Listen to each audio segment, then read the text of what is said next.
I understood that I would not learn about the Hmong in school now or ever.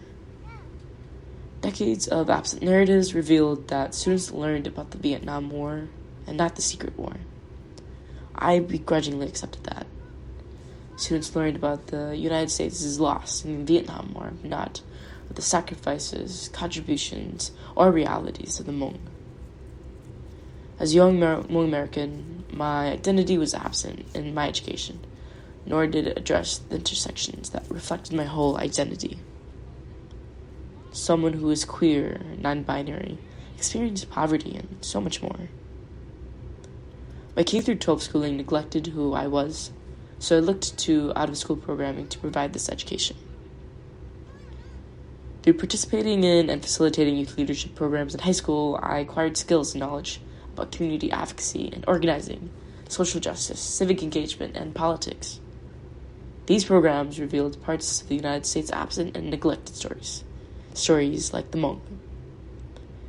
These experiences shaped my social and political awakening. Therefore, I sought to expand these educational opportunities for other young people to experience. Once I graduated high school, I immediately knew what I wanted to study as an undergraduate student. I pursued an individualized degree in political science, sociology, and racial justice and urban schooling, as I sought to learn more about education systems and how to understand, critique, and implement, and transform education. During undergrad, my role as the Program Director of Youth Empowerment at Story Arc has offered me the opportunity to collaborate, partner with high school students from Roseville, Stillwater, and Forest Lake to coordinate and lead the Youth Executive Board.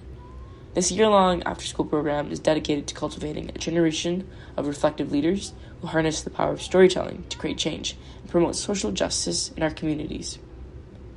Together, we envision a world where young leaders rise up, armed with the transformative power of storytelling to challenge injustice and to build an equitable society for all. Through this role, I have co-created and co-facilitated workshops with youth leaders that address identities, intersectionality, and advocacy that ultimately create platforms for youth to share their lived experiences and stories in the way they desire. This role provided an opportunity for me to recognize, learn, and unpack ideas I had not before, such as adultism, intergenerational leadership, and how to cultivate youth leadership. It is here that I realized these concepts needed further investment and exploration for the betterment of society. This is why I will be starting graduate school in the fall to earn my PhD in culture and teaching at the University of Minnesota. Joining CESP prompted me to further engage with fellow and community-engaged peers, something that I was craving in such a large university. Through CESP, I got to learn about Courtney Martin's initial story of Save the World. This implies that saving the world will only require the power and actions of a single individual, not a group of people. A single person can create change, as we have seen from the actions of Donald Trump within the last few months.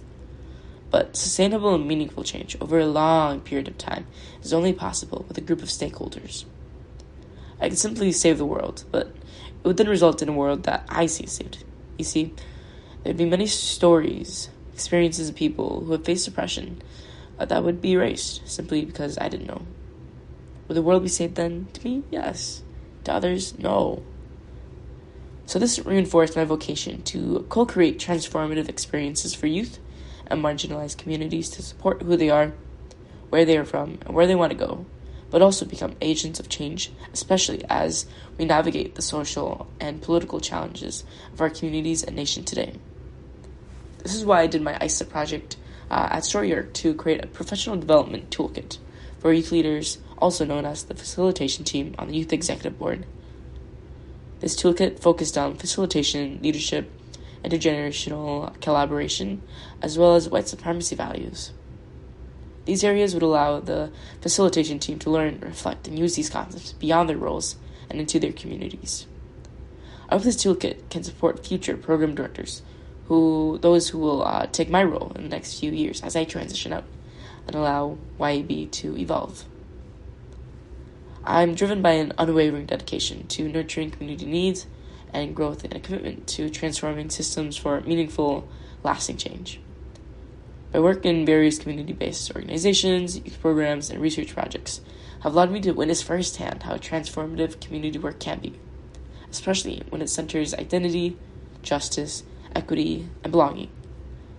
By approaching community engagement holistically and rooted in understandings of power, privilege, and oppression, as well as care, reflection, and collaboration, the possibilities are endless. I want to thank Story Arc, the Asian Pacific American Resource Center, Youth Rock, the Trio McNair Scholars Program, the Asian American Studies Program, the Liberal Arts Engagement Hub, Minnesota 8, Asians for Palestine, and many more who have supported me throughout my journey. At times like these, I lean on to the words of Kelly Hayes and Mariam Kaba, and let this radicalize you. Our imaginations must be courageous, and here I invite you to imagine.